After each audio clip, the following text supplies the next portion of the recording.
আজকে আমি ঈশ্বরের বাক্য থেকে দেখব, তুমি আমার মস্তক তৈলে সিক্ত করিয়াছ। বলা যেতে পারে, তুমি আমার মাথায় তেল ঢেলে দিয়েছ। আমরা গীত সংগীতা তার 23-5 পদ পাঠ করি। তুমি আমার শত্রুগণের সাক্ষাতে আমার সম্মুখে মেজ সাজাইয়া থাকো, তুমি আমার মস্তক তৈলে সিক্ত করিয়াছ, আমার পানপাত্র উথলিয়া পড়িতেছে। আমরা দেখি যে গীত সংগীতা 23 কে লিখেছেন? ভক্তদাস দাউদ লিখেছেন। তিনি গীত সংগীতা 23 যখন লিখেছেন, তখন তিনি ঈশ্বরকে একজন রাখাল বলে চিহ্নিত করেছেন। আমরা যদি প্রথম পদটা পড়ি, সেখানে কি বলছে? সদাপ্রভু আমার পালক, সদাপ্রভু আমার পালক, সদাপ্রভু আমার রাখাল। দাউদ ঈশ্বরকে একজন রাখাল বা একজন পালক বলে তিনি চিহ্নিত করেছেন। যদি আমরা গীত সংগীতা 23 পুরোটা পড়ি, আমরা দেখব যে একজন রাখালের সঙ্গে একজন মেষের যে রিলেশন, যে সম্পর্ক, তার নিগুড় বিষয় এই গীত সংগীতা 23-এ দাউদ উল্লেখ করেছে। আমরা যদি দাউদের জীবনকে দেখি, দাউদ তার জীবনে তিনি নিজে একজন রাখাল ছিলেন, তিনি নিজে একজন মেষপালক ছিলেন। আমরা দেখতে পাই যে তার বাবার অনেক মেষপাল ছিল। দাউদ তিনি তার বাবার মেষপালগুলো তিনি চড়াতেন। যেদিন সময়ের ভাবতে তাকে অভিষেক করতে তার বাড়িতে গেছিলেন, সেই দিনে আমরা দাউদকে দেখতে পাই তিনি প্রান্তরে ছিলেন, তিনি তার বাবার মেষপাল চড়াচ্ছিলেন। আর সময়েল তিনি বললেন যে তাকে ডেকে না আনলে আমরা অনুষ্ঠান করতে পারবো না। তারপরে তাকে ডেকে আনা হয়, আর তারপরে আমরা দেখতে পাই যে তাকে রাজা রূপে তার মাথায় সময়েল তেল ঢেলে তাকে অভিষেক করেন। ঈশ্বর তাকে বলেছিলেন, ঈশ্বর দাউদকে বেছে রেখেছিলেন, ঈশ্বর তিনি দাউদকে দেখেছিলেন, তার জীবনকে দেখেছিলেন। দাউদকে ঈশ্বর বলছেন, আমি আমার মনের মতো লোক পেয়েছি, আমি আমার মনের মতো লোককে খুঁজে পেয়েছি। আমরা একদিকে দেখতে পাই শাউলকেও ঈশ্বর বেঁচেছিলেন, কিন্তু শাউল অবাধ্যতার জন্য পড়ে গেছিল। শাউলকেও একইভাবে অভিষেক করা হয়েছিল, একইভাবে সময়ের ভাবাদের মাধ্যমে তার মাথায় তেল ঢেলে তাকে রাজা রূপে অভিষেক করা হয়েছিল, কিন্তু তার অবাধ্যতার জন্য ঈশ্বর তাকে পরিত্যাগ করেছিলেন। ঈশ্বরের আত্মা তার কাছ থেকে চলে গেছিল, একটা দুষ্ট আত্মা তার মধ্যে নেমে এসেছিল। ঈশ্বর তাকে পরিত্যাগ করেছিলেন শাউলের অবাধ্যতার জন্য। আর ঈশ্বর তিনি দেখেছিলেন যে আমি কাকে রাজা রূপে মনোনীত করতে পারি, কাকে আমি ইসরায়েলের সিংহাসনে বসাতে পারি। ঈশ্বর খুঁজে পেয়েছিলেন দাউদকে। দাউদ ঈশ্বরের মনের মতো লোক হতে পেরেছিলেন, তার কারণ দাউদ তিনি এত বেশি ঈশ্বরের প্রশংসা করতেন, এত বেশি ঈশ্বরের সান্নিধ্যে সময় কাটাতেন, তিনি এত বেশি ঈশ্বরকে ভালোবাসতেন। আর সেই জন্য ঈশ্বর দাউদকে বেঁচেছিলেন। যখন আপনি ঈশ্বরকে অন্তর থেকে ভালোবাসবেন, যখন আপনি ঈশ্বরকে কোনো প্রয়োজন ছাড়া তার কাছে আসবেন, যখন আপনি ঈশ্বরের কাছে আপনি প্রার্থনায়, আরাধনায়, প্রশংসায় সহযোগিতা করবেন, তার বাধ্যতায় চলবেন, তাকে সবসময় খুশি করার চেষ্টা করবেন, ঈশ্বর আপনাকে বাছাই করবেন, ঈশ্বর আপনাকে মনোনীত করবেন, ঈশ্বর আপনাকে বড় বড় দায়িত্ব দেবেন, ঈশ্বর আপনাকে টেনে তুলবেন। আমরা দাউদকে দেখতে পাই, দাউদকে ঈশ্বর টেনে তুলেছিলেন, তাকে তিনি মনোনীত করেছিলেন রাজা রূপে। আমরা যখন গীত সংগীতা 23 পাঠ করি, আমরা দেখতে পাই যে এখানে দাউদ ঈশ্বরকে একজন রাখাল বলে চিহ্নিত করেছেন, তিনি রাখাল বলে উল্লেখ করেছেন। যদিও বাস্তব জীবনে দাউদ নিজে একজন রাখাল ছিলেন, আর তিনি সেই জন্য জানতেন যে একজন রাখালের সঙ্গে তার মেষদের কি রিলেশন, কি সম্পর্ক, এটা দাউদ খুব ঘনিষ্ঠভাবে জানতেন। কারণ তিনি নিজে রাখাল ছিলেন, তিনি তার মেষদের যত্ন নিতেন, তাদেরকে চড়াতেন, উত্তম চড়ানিতে নিয়ে যেতেন, তাদেরকে ঝর্ণার ধারে নিয়ে যেতেন, তাদেরকে হিংস্র জীবজন্তুর কাছ থেকে তাদেরকে রক্ষা করতেন, শত্রুদের কাছ থেকে রক্ষা করতেন। তিনি জানতেন একজন রাখাল রূপে একটি মেষের প্রতি, তার মেষদের প্রতি কতটা যত্নের প্রয়োজন আছে। আর এই গীত সংগীতা 23-এ তিনি সেই সমস্ত বিষয়গুলো তিনি তুলে ধরেছেন। আর এখানে আমরা দেখতে পাই যে দাউদ তিনি একটা মেষের খোঁয়ার থেকে আরম্ভ করে প্রান্তরে যাওয়া, সেখানে চড়ানো, তাদের লক্ষ্য রাখা, তাদেরকে রক্ষা করা, তারা অসুস্থ হয়ে যাচ্ছে কিনা, তারা কোনো সমস্যায় পড়ছে কিনা সেগুলোর প্রতি খেয়াল রাখা, সমস্ত খুঁটিনাটি বিষয়, এবং তাদের একটা সময় তাদেরকে আবার ঘরের মধ্যে ফিরে নিয়ে আসা, এই সমস্ত বিষয়গুলো তিনি এই গীত সংগীতা 23-এ তিনি তুলে ধরেছেন। আর এই বিষয় তুলতে গিয়ে আমরা দেখতে পাই একটি গুরুত্বপূর্ণ বিষয়, যেখানে 5 পদে আমরা পাঠ করেছি, সেখানে দাউদ বলছে, তুমি আমার মস্তক তৈলে সিক্ত করিয়াছ। এখানে মজার বিষয় হলো যে দাউদ ঈশ্বরকে রাখাল বলছেন, আর তিনি নিজেকে একজন মেষ বলে চিহ্নিত করছেন। হালেলুয়া। একেবারে অপোজিটটা আমরা দেখতে পাই। দাউদ তার জীবনে তিনি রাখাল ছিলেন এবং তার মেষপাল ছিল, তিনি মেষপাল চড়াতেন। কিন্তু গীতসংহিতা 23-এ তিনি ঈশ্বরকে একজন রাখাল বলে উল্লেখ করছেন, আর তিনি নিজেকে একজন মেষ বলে উল্লেখ করছেন। হালেলুয়া। তিনি বলছেন, তুমি আমার মস্তক তৈলে সিক্ত করিয়াছ। আমি একজন মেষ, আর তুমি আমার মাথায় তেল ঢেলে দিয়েছো, আমাকে তেল দিয়ে অভিষেক করেছো। দাউদ তিনি নিজেকে একজন মেষ বলে উল্লেখ করেছেন। আমরা যদি মেষেদের জীবন দেখি, তাদের খোঁয়ার থেকে বের করে নিয়ে যাওয়া, তাদের চড়ানো, তাদের সমস্ত বিষয়গুলো যদি আমরা একটু দেখি, খুবই চমৎকার একটি বিষয়। আমরা দেখি যে একজন রাখাল যখন তার মেষদেরকে খোঁয়ার থেকে নিয়ে যায়, বিশেষ করে গরমকালের সময় কি করে, তাদেরকে সমতল ভূমিতে নিয়ে যায়। একজন রাখাল সে সব সময় তার মেষেদের খাদ্যের দিকে খেয়াল রাখে, যেন তারা ভালো খাবার খায়, ভালো খাবার পায়। আর এদিকে একজন রাখাল সে তার মেষদের প্রতি খুবই যত্নশীল হয়। আর একজন রাখাল ঠিক গরমকালের সময় মেষদেরকে কি করে, প্রান্তরে নিয়ে যায়, এবং যখন প্রান্তরে নিয়ে যায়, বিশেষ করে সমতল ভূমিতে মেষদের জন্য যে ঘাস প্রয়োজন, যে ঘাস তারা খেতে পছন্দ করে, এই সমতল ভূমিতে এই ঘাসগুলো ভালো গজায়, ভালো তৈরি হয়।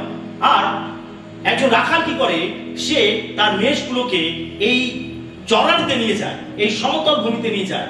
আর এই গরমকালে একটা দীর্ঘ সময় রাখাল তার মেষদের সঙ্গে প্রান্তরে থাকে, এই সমতল ভূমিতে থাকে। একটা সুন্দর সময় তারা কাটায়।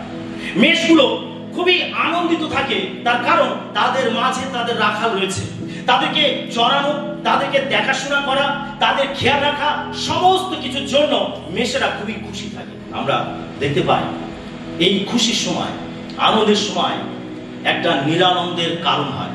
এই গরমকালের সময় বিশেষ করে যখন কচি কচি ঘাস তারা খেতে থাকে, সুন্দর ঘাস তারা পায়, সেগুলো খেতে থাকে, খুব আনন্দের সঙ্গে খেতে থাকে। আর এই সময় একটা বিশেষ উপদ্রব তাদের মধ্যে দেখতে পাওয়া যায়। আর এই উপদ্রবটা হচ্ছে মাছি, কালো মাছি। এই মাছিগুলো তারা ঝাঁকে ঝাঁকে আসে এবং মেষদের মাথার উপরে বঁ বঁ করে ঘুরতে থাকে, এবং এই মাছিগুলো মেষেদের নাকের উপরে, স্যাঁতসেঁতে নাকের উপরে বসে যায়, এবং তারা নাকের ভেতরে ঢুকে সেখানে ডিম পেড়ে দেয়। আর যখন ডিম পেড়ে দেয়, এখান থেকে যখন পোকা তৈরি হয়, তখন অনেক সময় মেষেদের মাথার ভেতরে ঢুকে যায়। এই ভয়তে মেষেরা কি করে, এই মাছির ভয়তে তারা এদিক ওদিক দৌড়াদৌড়ি করতে আরম্ভ করে। কোন কোন মেষ তারা মাথা ঝাঁকাতে থাকে। এই মাছির ভয়তে তারা ঘাস খাওয়া বন্ধ করে দেয়। এই সময় তাদের ওজন কমতে থাকে। এই মাছির উপদ্রবের জন্য তারা ঘাস খাওয়া বন্ধ করে দেয়, ফলে তাদের দৈহিক সমস্যা তৈরি হয়, তাদের ওজন কমতে থাকে, তাদের স্বাস্থ্য ভেঙে যায়। এত সুন্দর একটা সময় যেখানে রাখাল তাদের সঙ্গে রয়েছে, সুন্দর পরিবেশ রয়েছে, সুন্দর খাদ্য রয়েছে, কিন্তু এই সময় সবকিছু ঠিক থাকা সত্ত্বেও একটা নিরানন্দের কারণ হয়ে দাঁড়ায়, একটা সমস্যার কারণ হয়ে দাঁড়ায় হচ্ছে মাছি। এই উপদ্রবের দ্বারা তারা এমন ভাবে ব্যতিব্যস্ত হয়ে যায় যে তারা খাওয়া দাওয়া বন্ধ করে দেয়। তারা মাছির ভয়তে এদিকে লাফায়, ওদিকে লাফায়, এখানে ঝোপের মধ্যে লুকিয়ে থাকে, সেখানে ঝোপের মধ্যে লুকিয়ে থাকে, কেউ মাথা ঝাঁকাতে থাকে। এইরকম একটা পরিস্থিতি তৈরি হয়। রাখাল কি করে, এই সময় রাখাল সে মেষেদের মাথায় কি করে, তেল লাগিয়ে দেয়। মেষেদের মাথায় এবং নাকের উপরে ভালো করে তেল লাগিয়ে দেয়, তিসির তেল ভালো করে লাগিয়ে দেয়। আর যখনই এই তিসির তেল মেষেদের মাথায় নাকের উপর থেকে লেপন করে দেওয়া হয়, তখন পুরো পরিস্থিতি বদলে যায়। দেখা যায় যে মাছিগুলো তাদের গায়েতে আর বসতে পারে না, তাদের নাকের উপরে আর বসতে পারে না, এবং তাদের কাছ থেকে এই গন্ধেতে তারা পালিয়ে যায়। আর মেষেরা তারা শান্ত হয়ে তারা আবার ঘাস খাওয়া আরম্ভ করে দেয়। হালেলুয়া। এই সুন্দর একটা পরিবর্তন দেখতে পাওয়া যায়। যখনই রাখাল মেষেদের উপরে এই তিসির তেল লেপন করে দেয়, তখনই তাদের ভয় ভীতি, তাদের সমস্ত হতাশা সেগুলো চলে যায়। তারা শান্ত হয়ে ঘাস খেতে আরম্ভ করে এবং পুরো পরিস্থিতিটাই বদলে যায়। আবার তারা ঘাস খেতে আরম্ভ করে এবং তাদের শারীরিক উন্নতি ঘটতে আরম্ভ করে। প্রিয় বিশ্বাসী, জ্ঞানী রাজা সলোমন তিনি বলছেন, আমরা উপদেশক তার 10:1 করতে পাঠ করি। মৃত মক্ষিকাদের দ্বারা বণিকের সুগন্ধিত তৈল দুর্গন্ধ হয় ও মাতিয়া ওঠে। প্রজ্ঞা ও সম্মান অপেক্ষা যৎকিঞ্চিত অজ্ঞানতা গুরুভার। এখানে লেখা রয়েছে, মৃত মক্ষিকাদের দ্বারা বণিকের সুগন্ধি তৈল দুর্গন্ধ হয় ও মাতিয়া ওঠে। একটা ভালো সুগন্ধি দ্রব্য হতে পারে আতর, হতে পারে আতর। আমি আতরের কথা বলছি। সুগন্ধি দ্রব্য আতরের মধ্যে যদি একটা মরা মাছি পড়ে, সেটা নষ্ট হয়ে যায়। এখানে জ্ঞানী রাজা সলোমন তিনি বলছেন যে মৃত মক্ষিকাদের দ্বারা বণিকের সুগন্ধি তৈল মাতিয়া ওঠে, দুর্গন্ধ হয়। এখানে আমরা দেখতে পাই যে এই সুগন্ধি দ্রব্য নষ্ট হয়ে যায় মৃত মক্ষিকার দ্বারা। আমরা জানি সুগন্ধি দ্রব্য অনেক মূল্যবান। যখন যিশুর চরণে সুগন্ধি আতর ঢেলে দেওয়া হচ্ছিল, তখন ইস্করিওত জিহুদা হিসাব নিকাশ করছিল, আরে এত অপচয় কেন, এত নষ্ট কেন? যদি আমরা এটাকে বিক্রি করতাম তাহলে 300 সিকির অধিক দাম আমরা পেতাম। তখনকার দিনে 300 সিকি মানে অনেক টাকার ব্যাপার। অর্থাৎ এই সুগন্ধি আতর তখনকার দিনে বণিক বলতে যারা ব্যবসায়ী, যারা ব্যবসা বাণিজ্য করে, তারা বিশেষ ধরনের আতর, বিশেষ ধরনের সুগন্ধি দ্রব্য তারা তৈরি করত, যেটার মূল্য অনেক বেশি থাকতো। আর সেই জন্য এখানে বলছে যে মৃত মক্ষিকাদের দ্বারা বণিকের সুগন্ধি তৈল দুর্গন্ধ হয় ও মাতিয়া ওঠে। বিশ্বাসী, এখানে যখন তেল একটা মৃত মক্ষিকার দ্বারা যখন নষ্ট হয়ে যাচ্ছে, সুগন্ধি আতর যখন মৃত মক্ষিকাদের দ্বারা নষ্ট হয়ে যাচ্ছে, এটাকে ইঙ্গিত করে, এটাকে চিহ্নিত করে আমাদের জীবনের অভিষেক। তেল হলো অভিষেকের প্রতীক চিহ্ন, সুগন্ধি আতর হচ্ছে অভিষেকের প্রতীক চিহ্ন। এই অভিষেক আমাদের জীবনে নষ্ট হয়ে যেতে পারে মৃত মক্ষিকার দ্বারা। মৃত মক্ষিকা বলতে আমাদের জীবনের পাপ, আমাদের জীবনের মন্দতা, আমাদের জীবনের মানসিক বিষয়, এগুলো আমাদের জীবনের অভিষেককে নষ্ট করে দিতে পারে। আমরা দেখতে পাই যে ওই সমতল ভূমিতে সুন্দর পরিবেশ রয়েছে, সুন্দর ঘাস রয়েছে, রাখাল তাদের মাঝে রয়েছে, কিন্তু এর মধ্যেও মেষেদের নিরানন্দের কারণ হয়ে দাঁড়ায় মাছি। প্রিয় বিশ্বাসী, আমাদের জীবনে সবকিছু ঠিক থাকতে পারে, সমস্ত পরিবেশ পরিস্থিতি সবকিছু ঠিক থাকতে পারে, কিন্তু যদি আমাদের জীবন অভিষেক নষ্ট হয়ে যায়, আমরা আমাদের জীবনে ব্যর্থ হব। ছোট ছোট বিরক্তি আমাদের জীবনকে নষ্ট করে দিতে পারে, ছোট ছোট বিষয় আমাদের জীবনকে নষ্ট করে দিতে পারে। মাছি খুবই ছোট একটি পোকা, কিন্তু একটা সুগন্ধি দামি মূল্যবান আতরকে নষ্ট করে দেয়। আমাদের জীবনের ছোট ছোট পাপ, আমাদের জীবনে ছোট ছোট অবাধ্যতা, আমাদের জীবনে ছোটখাটো বিরক্তি, আমাদের জীবনে এই সমস্ত বিষয়গুলো আমরা অনেক সময় আলতো ভাবে নেই, আমরা অনেক সময় ভাবি এটা কিছু নয়, কিন্তু এই ছোট ছোট বিষয় আমাদের জীবনের অভিষেককে, আমাদের জীবনের ঈশ্বরের অনুগ্রহকে, আমাদের জীবনের পবিত্র আত্মার শক্তিকে নষ্ট করে দিতে পারে। শুনছি আমরা সকলে আমেন।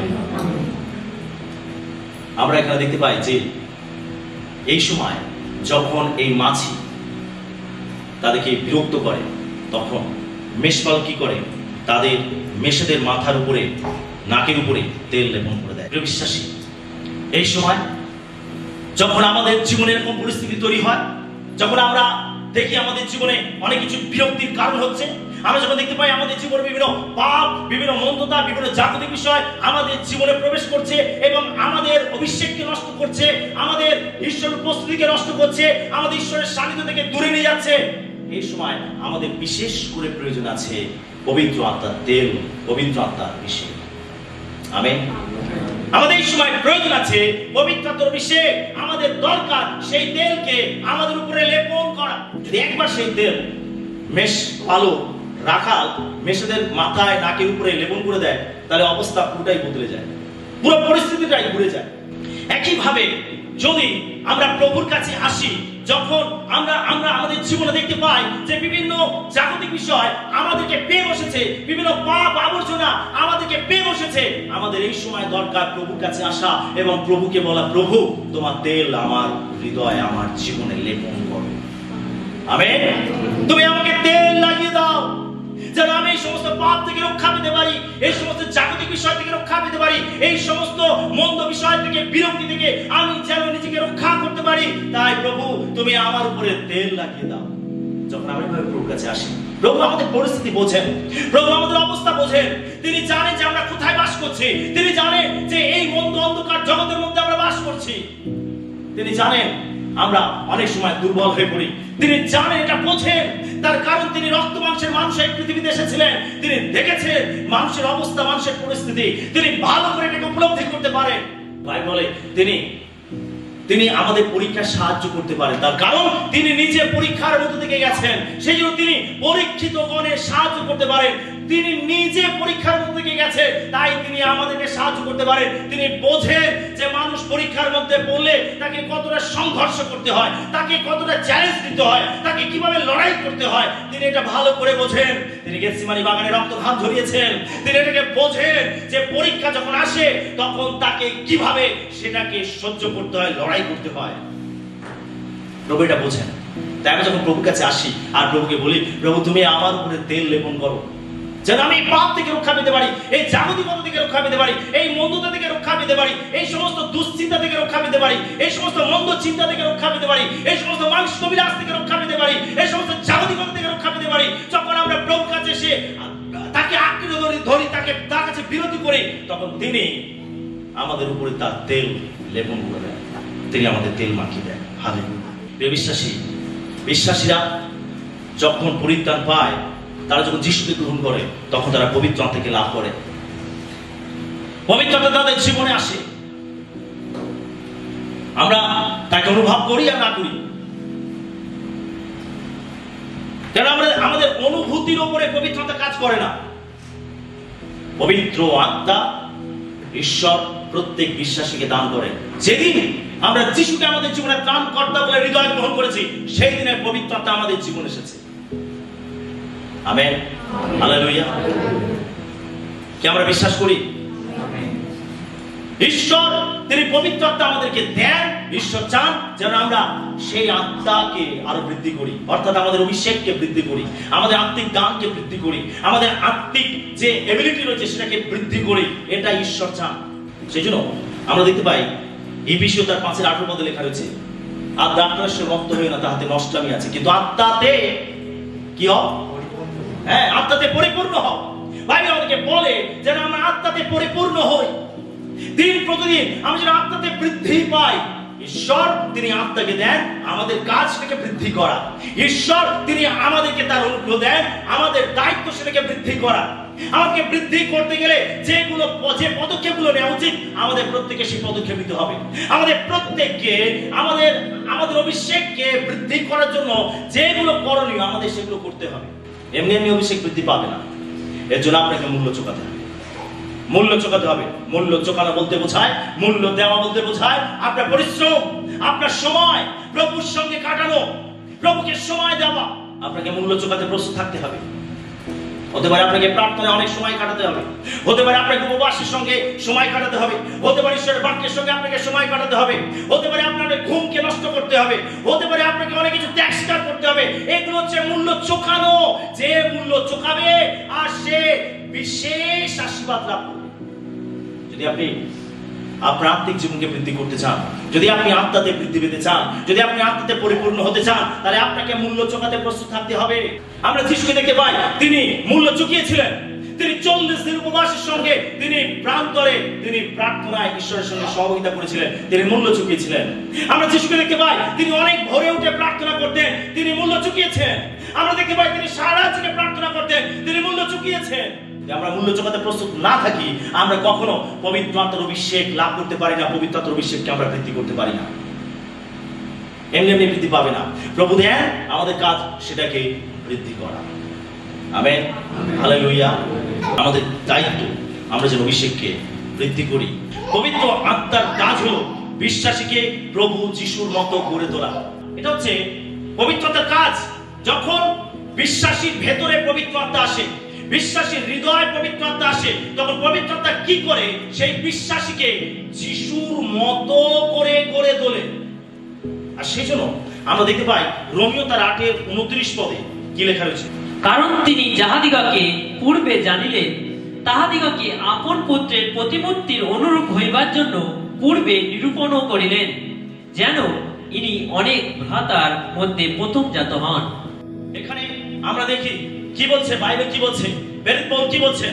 তিনি বলছেন কারণ তিনি যাহাদিকে পূর্বে জানিলেন তাহাদিকে আপন পুত্রের প্রতিমূর্তির অনুরূপ হইবার জন্য পূর্বে নিরূপণ করিলেন। প্রভু আপনার মধ্যে দেখতে চান খ্রিস্টকে, ঈশ্বর দেখতে চান আপনার মধ্যে খ্রিস্টকে, তিনি দেখতে চান আপনার মধ্যে যিশুকে।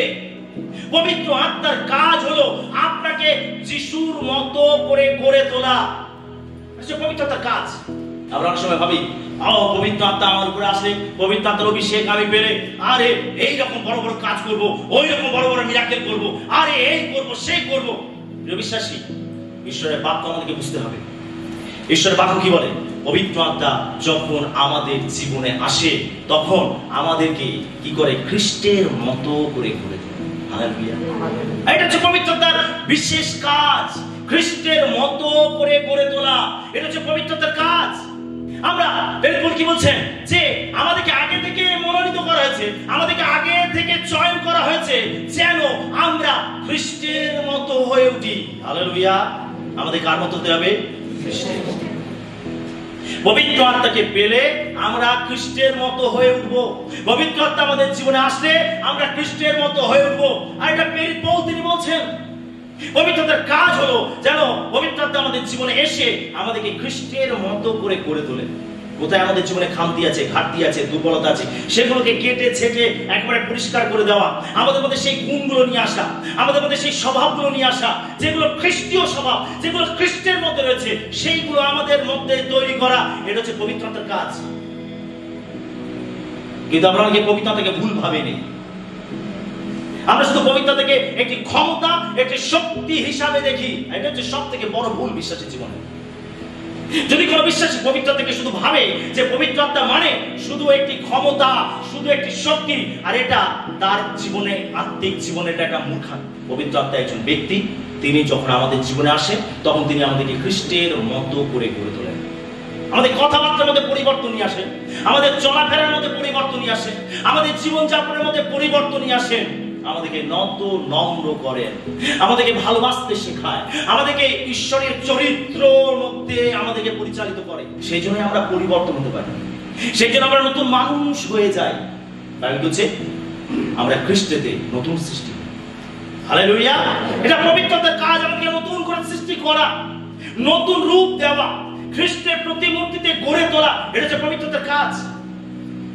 অনেক সময় আমাদের জীবনে ছোট ছোট পাপ, যেগুলো আমরা অতটা হয়তো গুরুত্ব দেই না, অতটা হয়তো পাত্তা দিই না, আমরা হয়তো ভাবি না, কিন্তু ছোট ছোট পাপ যেগুলোকে আমরা অতটা বেশি গুরুত্ব দেই না, আমরা হালকা ভাবে নেই, ওই ছোট ছোট পাপগুলো আমাদের এই খ্রিস্টের প্রতিমূর্তি হওয়াতে বিঘ্নের কারণ হয়ে দাঁড়ায়। এই সময় দরকার আমাদের জীবনে পবিত্র আত্মার তেল, পবিত্র আত্মার তেল আমাদের জীবনে দরকার। আমরা গালাতীয় 4:19 পড়তে পারি। তোমরা তো আমার বৎস, আমি পুনরায় তোমাদিগকে লইয়া প্রসব যন্ত্রণা ভোগ করিতেছি, যাবৎ না তোমাদিগতে খ্রিস্ট মূর্তিমান হন। কি বলছেন? পৌল বলছেন আমি তোমাদেরকে নিয়ে বলছে আমি প্রসব যন্ত্রণা ভোগ করিতেছি। পৌল তিনি বলছেন আমি তোমাদেরকে নিয়ে প্রসব যন্ত্রণা ভোগ করছি। কেন প্রসব যন্ত্রণা? আমরা জানি যে এক মায়ের কাছে যখন সন্তানকে সে জন্ম দেয় তখন সেটা হলো তার জীবনের সব থেকে বড় যন্ত্রণার একটি বিষয়। সেই যন্ত্রণা থেকে পৃথিবীতে আর কোনো বড় যন্ত্রণা মনে হয় না যে হয়।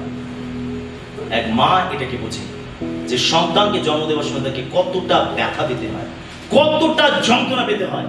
আর পৌল তিনি কি বলছেন যে আমি তোমাদিগকে লইয়া প্রসব যন্ত্রণা ভোগ করিতেছি।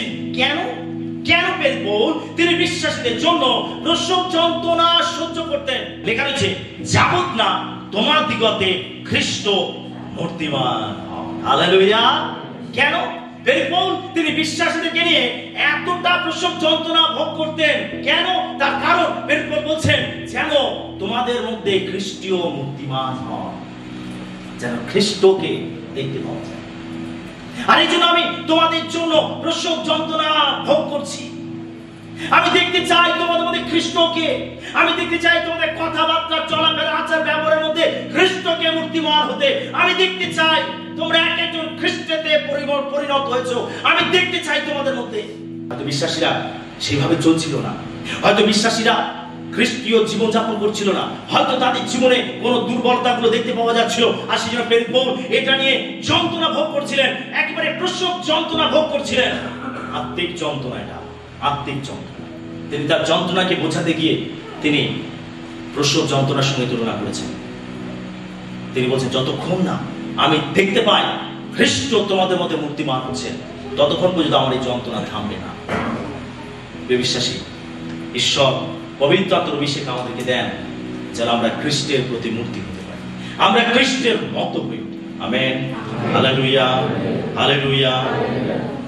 আমরা একটি জায়গা দেখি, ফিলিপিও তার 2:5 পদ, খ্রিস্ট যিশুতে যে ভাব ছিল তাহা তোমাদিগতেও হোক। কি বলছে? খ্রিস্ট যিশুতে যে ভাব ছিল তাহা তোমাদিগতেও।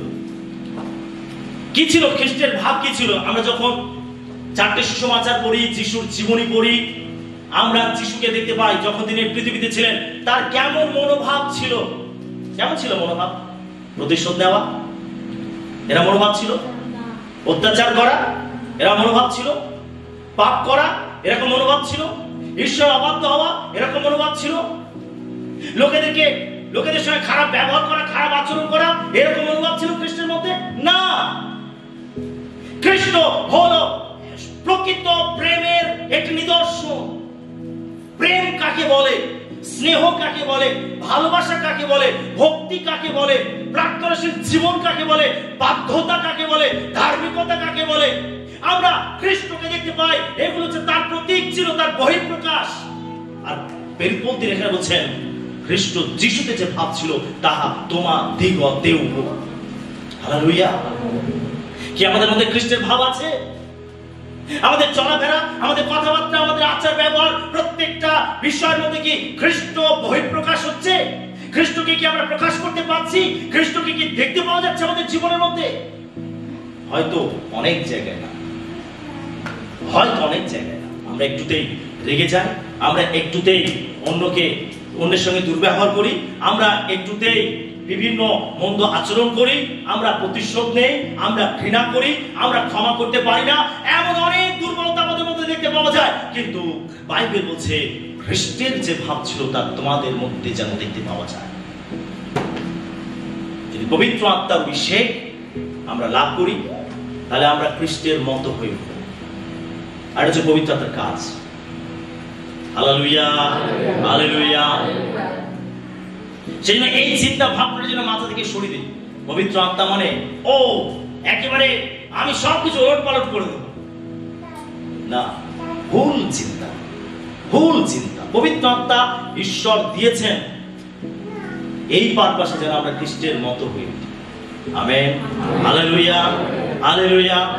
যখন খ্রিস্টের মতো আমরা হয়ে উঠব, খ্রিস্ট যে কাজগুলো করেছে আমরাও সেই কাজগুলো করতে পারবো। আমেন। খ্রিস্ট কি কাজ করেছেন? তিনি অনেক অলৌকিক কাজ করেছেন। অবশ্যই আপনি বিশ্বাসী রূপে অবশ্যই সেটা করবেন, কিন্তু আমাদের মূল উদ্দেশ্য পবিত্র আত্মাকে পেয়ে আমরা যেন খ্রিস্টের মতো হয়ে উঠি। আমাদের সবসময় খ্রিস্টের চরিত্রের সঙ্গে, খ্রিস্টের স্বভাবের সঙ্গে, খ্রিস্টের জীবন যাপনের সঙ্গে আমাদেরকে ম্যাচ করা উচিত।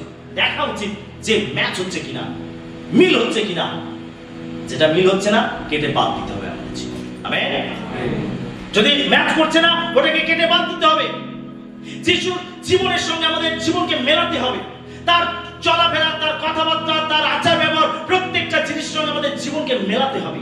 যেটা মিলবে না সেটাকে বাদ দিতে হবে। তার মানে এটা খ্রিস্টীয় নয়, এটা ঈশ্বরের স্বভাবের মধ্যে পড়ে না, এটা ঈশ্বরের বাক্যের মধ্যে পড়ে না, এটা জগৎ থেকে, শয়তান থেকে সেটাকে কেটে বাদ দাও। যখন কাটা হয় ব্যথা হয়, তাই না? যখন কাটা হয়, গায়ে ঘোড়া হয়েছে, কাটতে হচ্ছে, কেটে বাদ দিতে হবে এই জায়গাটাকে, এই অংশটাকে। যন্ত্রণা, কিন্তু ওটাকে না কাটতে সুস্থ হবে না। আমাদের জীবন থেকে অনেক কিছু আমরা ছাড়তে পারি না, আমরা কেটে বাদ দিতে পারি না। আমাদের যন্ত্রণা হয়, না না না এটা আমি কিছুতেই পারবো না, কিন্তু ওই যন্ত্রণা আমাদেরকে সহ্য করতে হবে, ওটাকে কেটে বাদ দিতেই হবে। আর যখন আমরা কেটে বাদ দেব, হয়তো সাময়িক কষ্ট হবে, কিন্তু দেখা যাবে আপনার জীবন থেকে এই দুর্বলতা একেবারে জন্য চলে গেছে। হালেলুয়া। এটা ঈশ্বর চান আমাদের জীবনে। সেটা আমরা দেখি যে তার মাথায় যখন তেল লাগিয়ে দেওয়া হয়, তখন এই মাছি, পোকা মাকড়গুলো তাদেরকে আর বিরক্ত করতে পারে না। বিশেষ যখন আমাদের জীবনে দেখি যে আমাদের জীবনে কোথাও ঘাটতি রয়েছে, খামতি রয়েছে, আমাদের প্রভুর কাছে আসা উচিত এবং প্রভুকে বলা উচিত, প্রভু তোমার তেল আমাকে আমার উপরে লেপন করে দাও, যেন আমি এই সমস্ত পাপ থেকে, জাগতিক বিষয় থেকে আমি যেন রক্ষা পেতে পারি, আমি যেন পবিত্রভাবে জীবনযাপন করতে পারি। Amen, hallelujah. গরমকালে এই মেষেদের আরেকটা সমস্যা দেখতে পাওয়া যায়। এটা তো গেল, মাছি পোকামাকড় থেকে বিরক্ত করছে, আর মেষপালক কি করছে, রাখাল কি করছে, তাদের নাকের উপরে, তাদের মাথার উপরে ভালো করে তিসির তেল লেপন করে দিচ্ছে, আর এর ফলে সমস্ত পোকামাকড় উপদ্রব থেকে তারা রক্ষা পেয়ে যাচ্ছে। এটা তো গেল। দ্বিতীয় আরেকটা সমস্যা হচ্ছে, গরমকালের সময় মেষেদের গায়েতে খোস পাঁচড়া এগুলো দেখতে পাওয়া যায়, স্কিন ডিজিজ দেখতে পাওয়া যায়, তাদের চামড়া জনিত কিছু রোগ দেখতে পাওয়া যায়। আর বিশেষ করে এটা তাদের মাথাতেই হয়, বিশেষ করে তাদের মাথাতেই হয়। আর এই মেষেরা কি করে, তারা একে অন্যকে, তারা তাদের ভালোবাসা দেখাতে কি করে, তারা মাথায় মাথায় ঘষাঘষি করে, তারা মাথা নিয়ে অন্য মেষের গায়ে ঘষাঘষি করে, আর এইভাবে এই রোগটা সংক্রমিত হয়, অন্য মেষের মধ্যে এটা ছড়িয়ে পড়ে। আস্তে আস্তে দেখতে পাওয়া যায় পুরো পালের মধ্যে এই রোগটা ছড়িয়ে পড়েছে।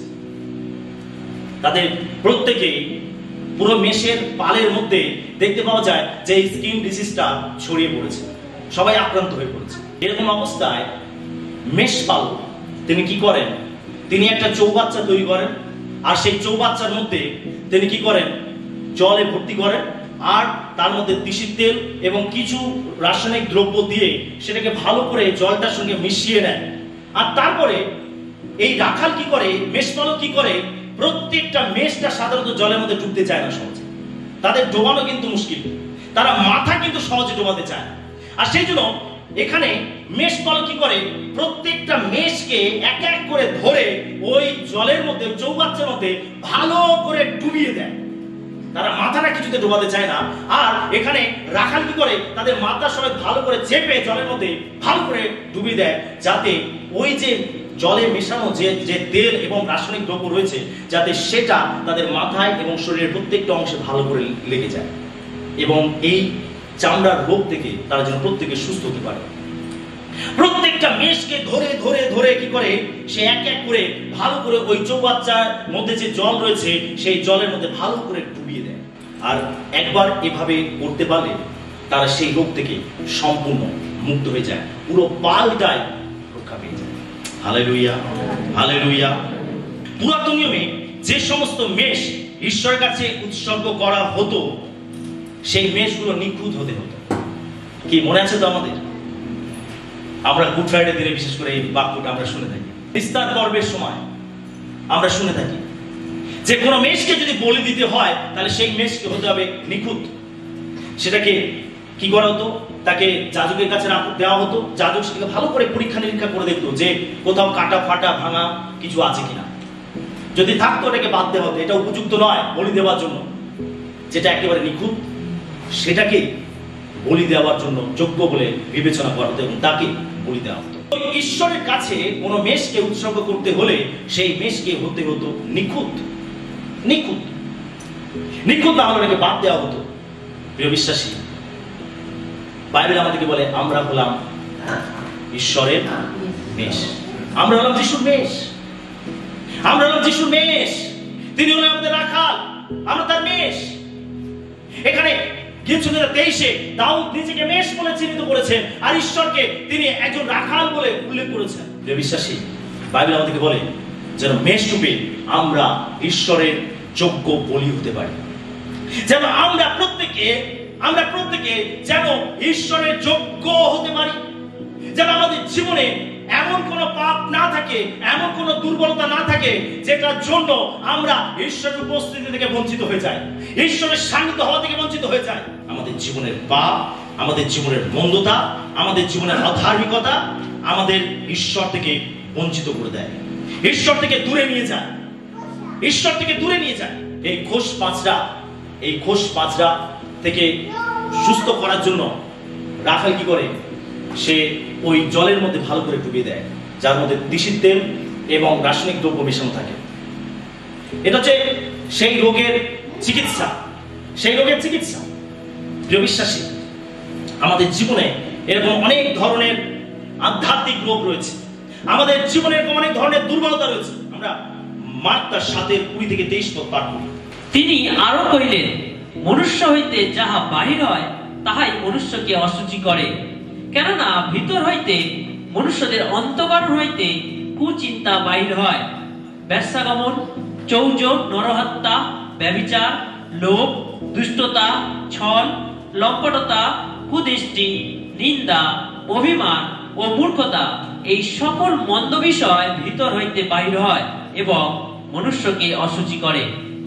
বাইবেল পরিষ্কার করে বলে কি কি মানুষকে অশুচি করে। যেটা মানুষের ভেতরে যায় সেটা মানুষকে অশুচি করে না, কিন্তু মানুষের ভেতর থেকে যেটা বাইরে বেরিয়ে আসে সেটাই মানুষকে অশুচি করে। আমরা যেটা খাচ্ছি সে খাওয়াতে আমরা অশুচি হই না। পুরাতন নিয়মে এরকম অনেক খাদ্য দ্রব্য আছে যেগুলোকে ঈশ্বর অশুচি বলেছেন, পুরাতন নিয়মে ছিল। কিন্তু নতুন নিয়মে আমরা দেখতে পাই যিশু সমস্ত খাদ্য দ্রব্যকে সূচি বলেছেন। যার যেটা পছন্দ হবে, যার যেটা রুচি হবে সে সেটা খেতে পারে। এই খাওয়া দাওয়া নিয়ে মানুষ কখনো অশুচি হয় না। এই ওটা ছবে না, ওটা খাবে না, তুমি অশুচি হয়ে যাবে, তুমি অপবিত্র হয়ে যাবে না।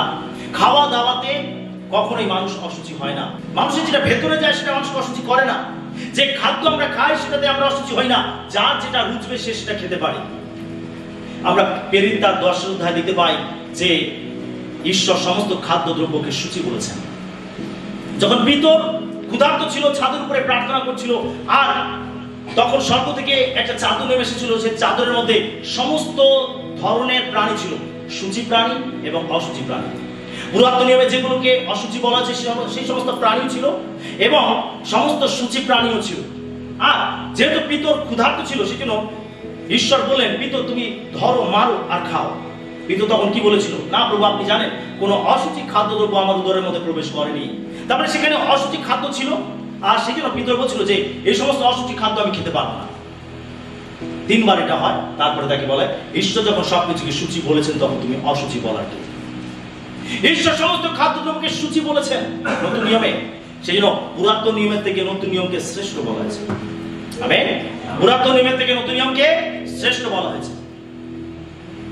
প্রিয় বিশ্বাসী, আমরা এখানে দেখতে পাই যিশু বলছেন মানুষের ভেতর থেকে যেটা বাইরে বেরিয়ে আসে সেটাই মানুষকে অশুচি করে। মানুষের ভেতর থেকে বেরিয়ে আসে লোভ, ক্রোধ, হিংসা, ব্যভিচার, মিথ্যা, চুরি, বিভিন্ন মন্দ স্বভাব, মন্দ বিষয় মানুষের ভেতর থেকে বেরিয়ে আসে, আর ওটাই মানুষকে অশুচি করে। খাদ্যদ্রব্যে মানুষ অশুচি হয় না। মানুষের ভেতর থেকে যেটা বাইরে বেরিয়ে আসে সেটাই মানুষকে অশুচি করে। এরকম এমন অনেক কিছু রয়েছে যেটা আমাদের ভেতর থেকে বাইরে বেরিয়ে আসে আর এটা আমাদেরকে অশুচি করে। ঈশ্বরের কাছে যেতে, ঈশ্বরের আরাধনা করতে, ঈশ্বরের উপস্থিতি লাভ করতে, ঈশ্বরের সান্নিধ্য পেতে আমাদেরকে বাধা দেয় আমাদের জীবনের এই সমস্ত পাপগুলো। প্রিয় বিশ্বাসী, আমাদের দরকার এগুলো থেকে বেরিয়ে আসা, এগুলোকে ছেড়ে ফেলা।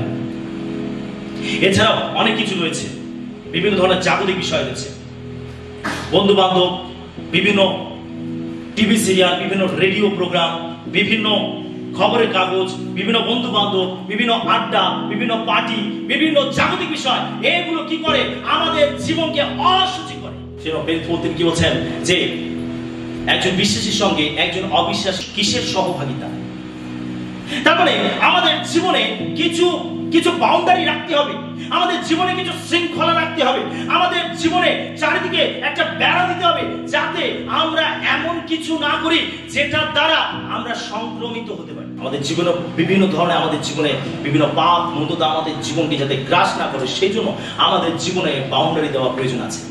আমাদের কথাবার্তা, আমাদের চলাফেরা, আমাদের আচার ব্যবহার, আমাদের জীবনযাপন, প্রত্যেকটা বিষয় আমাদেরকে ভালো করে পর্যবেক্ষণ করার প্রয়োজন আছে যে আমি ঠিক চলছি কি চলছি না, আমি ঈশ্বরের বাক্য মতো জীবনযাপন করছি কি করছি না, কোথায় আমার জীবনে খামতি আছে, কোথায় আমার জীবনে ভুল আছে, কোথায় আমার জীবনে অবাধ্যতা আছে, এগুলো আমাদেরকে বারবার পরীক্ষা করে দেখা উচিত। হতে পারে আমাদের মধ্যে কি কোনো ক্রোধ বেরিয়ে আসুক, হতে পারে আমাদের মধ্যে দিয়ে কোনো লোভ বেরিয়ে আসুক, হতে পারে আমাদের মধ্যে দিয়ে কোনো মন্দ বিষয় বেরিয়ে আসুক, ওটাই আমাদেরকে অশুচি করে।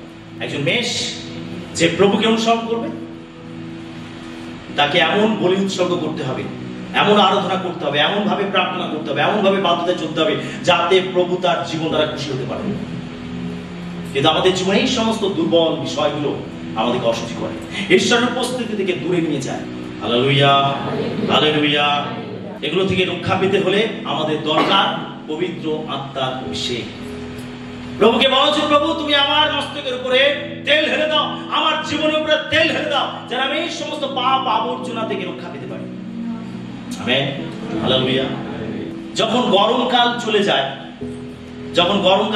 যখন ঋতুর পরিবর্তন হয়, আস্তে আস্তে ওয়েদার চেঞ্জ হতে থাকে, তখন পুরুষ যে মেষগুলো রয়েছে সেগুলো বলিষ্ঠ হতে থাকে, তাদের ঘাড়, তাদের দেহ অনেক মজবুত হতে থাকে। আর এই সময় মেষেদের মধ্যে মিলনের সময় আসে। পুরুষ মেষেরা তারা মেষীদের পাওয়ার জন্য তারা কি করে, পুরুষ মেষেরা তারা নিজেদের মধ্যে যুদ্ধ আরম্ভ করে দেয়। মেষীদের পাওয়ার জন্য মেষরা কি করে, পুরুষ মেষেরা কি করে, তারা লড়াই করতে আরম্ভ করে দেয়। তারা এমন ভাবে লড়াই করে যে এই লড়াইতে অনেক মেষ জখম হয়ে যায়, আহত হয়। তারা এমন ভাবে যুদ্ধ করতে থাকে, গোদাগুদি করতে থাকে মেষীদের পাওয়ার জন্য, যে এই যুদ্ধের ফলে, এই লড়াইয়ের ফলে তারা একে অন্যকে এমন ভাবে আঘাত করে যে অনেক মেষ এতে গুরুতর আহত হয়ে পড়ে। এই সমস্যা থেকে বাঁচার জন্য রাখাল মেষপালক কি করেন, তিনি ওই পুরুষ মেষেদের মাথায় শিঙে ভালো করে আলকাতরা লাগিয়ে দেন। আর এই আলকাতরা লাগিয়ে দেওয়ার ফলে কি হয়, পুরুষ মেষেরা তারা মাথা দিয়ে মাথায় লড়াই করতে যায়, যখনই তারা গুঁতাগুতি করে তখন কি করে, ওই আলকাতরা মাথায় লাগানোর ফলে কি করে, স্লিপ করে পাশে চলে যায়। আর এইভাবে একবার দুবার মাথায় মারামারি করতে গিয়ে যখন দেখে যে কাজ হচ্ছে না, তখন তাদের রাগ ঠান্ডা হয়ে যায় এবং তারা শান্ত হয়ে যায়, তখন তারা যুদ্ধ করা বন্ধ করে দেয়। আর এইভাবে একজন রাখাল কি করে, তার মেষদেরকে রক্ষা করে। Amen, hallelujah. অনেক সময় দেখতে পাওয়া যায় বিশ্বাসীদের মধ্যে এরকম দ্বন্দ্ব, মণ্ডলীর মধ্যে এরকম দ্বন্দ্ব।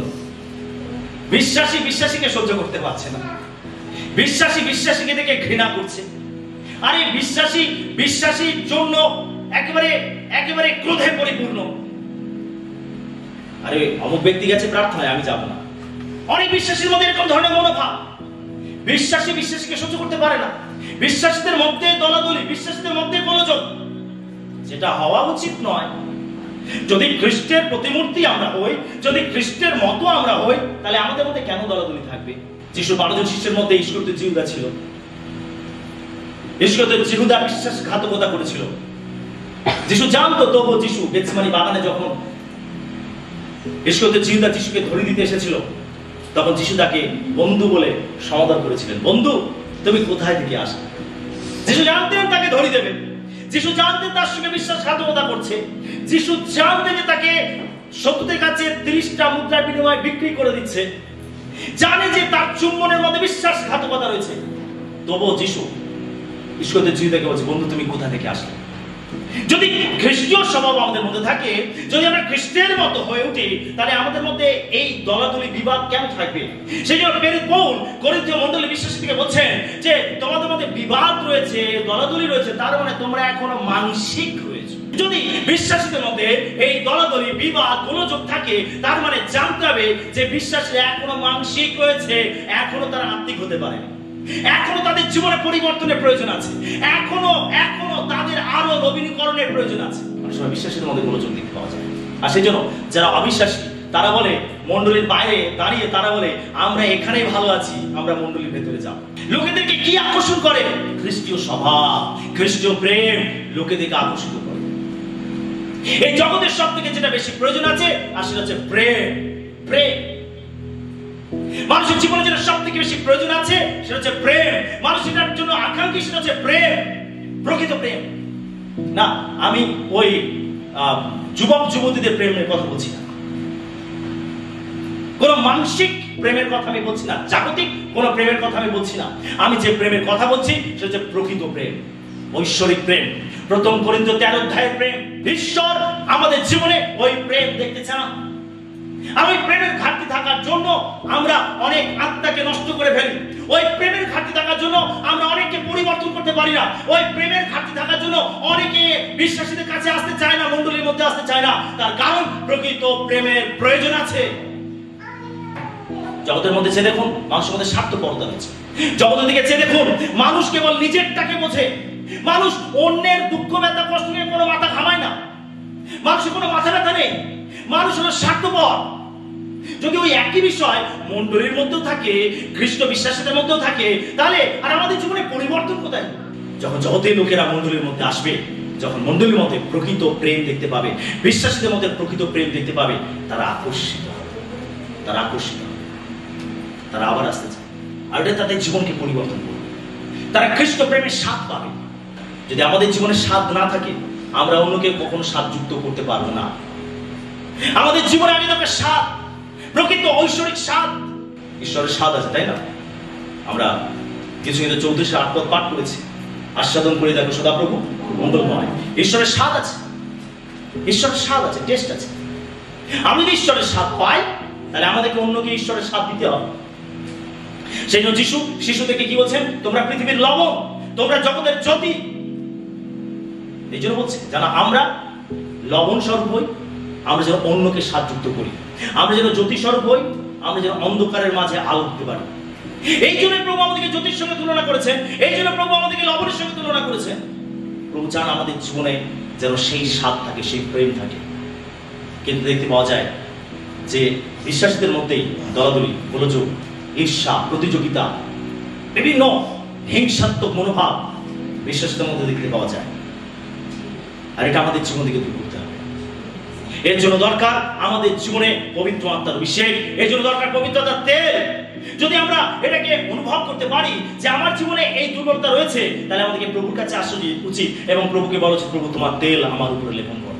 Amen, hallelujah, hallelujah. তাই দাউদ কি বলছে? একজন মেষ স্বরূপ হয়ে তিনি ঈশ্বরকে রাখা বলছেন, এবং তিনি কি বলছেন? তিনি বলছেন, তুমি আমার মস্তক তৈলে সিক্ত করিয়াছ, আমার পান পাত্র উথলিয়া পড়িতেছে।